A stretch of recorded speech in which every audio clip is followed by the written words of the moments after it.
నమస్తే welcome to RK news. జిల్లా collectorate కు చేరుకున్న సమాచార కమిషనర్లకు అదనపు కలెక్టర్ రెవెన్యూ కీమియా నాయక్, అదనపు కలెక్టర్ స్థానిక సంస్థలు యాదయ్య పూల మొక్కలను బహుకరించి స్వాగతం పలికారు. అనంతరం వారు పోలీసు గౌరవ వందనాన్ని స్వీకరించారు. వైష్ణవి మోర్ల మాట్లాడుతూ సమాచార హక్కు చట్టం ద్వారా దరఖాస్తుదారు కోరిన సమాచారాన్ని సకాలంలో అందజేయాల్సిన బాధ్యత పిఐఓల పైన ఉందని గుర్తు చేశారు. మొదటి 30 రోజుల్లో వారికి తప్పనిసరిగా రిప్లై ఇవ్వాలని గుర్తు చేశారు.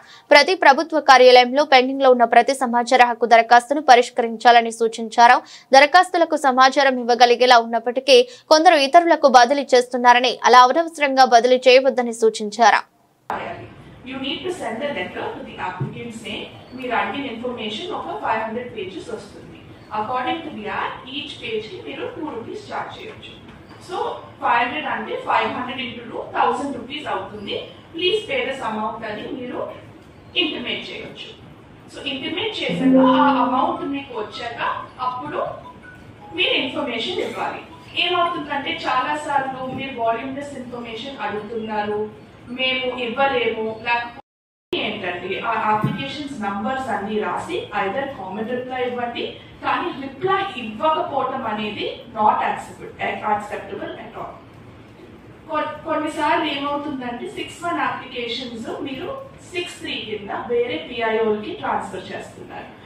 ఇక్కడ మేము మా 3 months హియరింగ్ లో అబ్జర్వ్ చేసింది ఏంటంటే కొంతమంది మా నోటీస్ వెళ్ళాక పిఐఓస్ కొంచెం భయపడి వేరియస్ డిపార్ట్మెంట్స్ కి 6-1 what you can do is మీరు సజెషన్ ఇవ్వచ్చు. మా దగ్గర ఈ ఇన్ఫర్మేషన్ ఉంది అని ఇచ్చి మీరు సజెషన్ ఇవ్వండి ఆ అప్లికెంట్ కి. యూ కెన్ అప్రోచ్ దీస్ పిఐఓస్ అని సజెషన్ ఇవ్వండి, కానీ భయపడిపోయి అందరికి ట్రాన్స్ఫర్ చేయకండి. అది చాలా టైం వేస్ట్ అవుతుంది. It's happening in a lot of cases. Please avoid that. One more thing we have noticed is that మీరు కొన్ని కేసుల్లోని చాలా వాల్యూమినస్ ఇన్ఫర్మేషన్ అడుగుతున్నారు. మేబీ 100 pages ట్రాన్స్ఫర్ చేసేస్తున్నారు. కానీ యాక్ట్ ప్రకారం ఒక 6-1 అప్లికేషన్ మీ దగ్గర ఉన్న ఇన్ఫర్మేషన్ ఇచ్చాక ఇంకొక పిఐఓకే ట్రాన్స్ఫర్ చేయాలి. మల్టిపుల్ పిఐఓస్ కి ట్రాన్స్ఫర్ చేయకూడదు.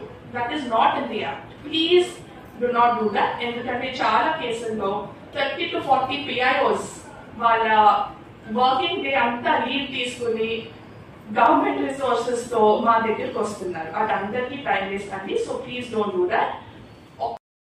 చేస్తుంటారు. మొన్న ఒక ఈవినింగ్ లో సమ్ ముటేషన్ సంబంధించినటువంటి ఇష్యూ వచ్చింది.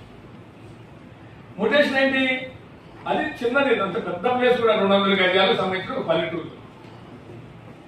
తండ్రి తన తదనంతరం, తన భార్య తదనంతరం చిన్న కొడుక్కి రాశాడు రిజిస్టర్డ్ వీళ్ళమ్మా రాశాడు. ఎందుకు చెప్తున్నాడు? ఎగ్జాంపుల్ నేను ప్రాక్టికల్ విషయాలు చెప్తాను మీకు. చట్టం అంటే పుస్తకాలు తీసుకుంటే చదువుకోవచ్చు, మీరు అందరికి తలా కాపిస్తారు, చదువుకోవచ్చు. రిజిస్టర్డ్ ఇట్లాంటివి కూడా కొన్ని మాకు ఎదురవుతున్నాయి. ఇంకో కేసు వచ్చింది. ఇద్దరు కొడుకులో ఎవరో సంథింగ్ డెత్ సర్టిఫికేట్ అడిగితే ఒక ఆయనకి ఇచ్చారు, ఒక ఆయనకి ఇవ్వాలి. నువ్వు ఎట్లా ఇచ్చావు సర్టిఫికేట్ అంటే 80లో తండ్రి జరిగిపోతే 2007లో డెత్ సర్టిఫికేట్ ఇచ్చారు. ఎట్లా ఇచ్చారు అని అంటే రికార్డ్స్ ఉన్నాయా? మరి 80లో జరిగింది రికార్డ్స్ ఉండి ఇచ్చారా? 2007లో ఇచ్చారు. 80, 2007 ఎంత గ్యాప్ ఉందో చూడండి. ఎట్లా ఇచ్చారనే దానికి కొత్త అతను నేను ఇవ్వలేదు సార్, పాత అతను ఇచ్చారు. మరి నువ్వెట్లా ఇచ్చావంటే ఆ పాత చూసి నేను ఇప్పుడు ఇచ్చేసాను అంటే ఎగ్జిక్యూటివ్ చేసే విషయంలో కొద్దిగా మనం శశవిషయాలు, లేని అనుమానాలు, అపోహలతో మనం అనవసరమైనటువంటి కాలయాపన చేస్తున్నాం.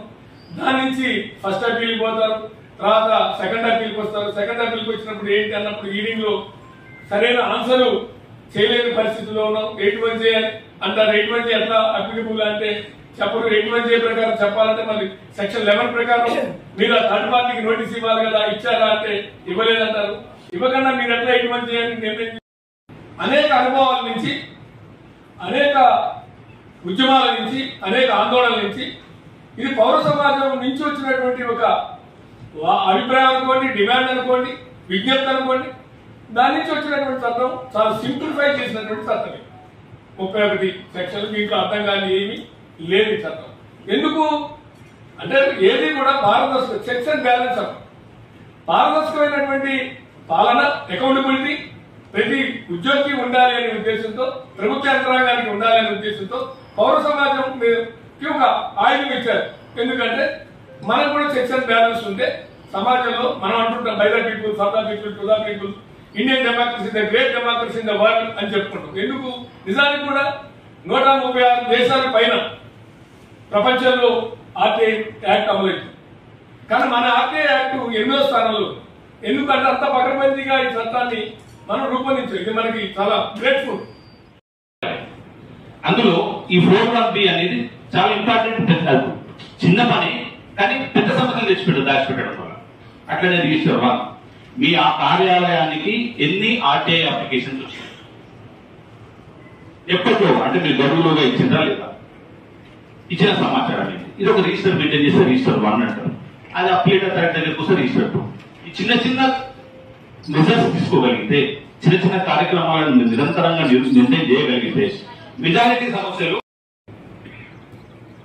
ఇప్పటికీ మేము కమిషన్ వచ్చి ఇప్పటికి ఆల్మోస్ట్ 100 రోజులు అవుతుంది. ఇప్పుడు 5 కమిషనర్లు, ఒక సిఎస్సి గారు, మొత్తం 6 కమిషనర్లు వచ్చినాం.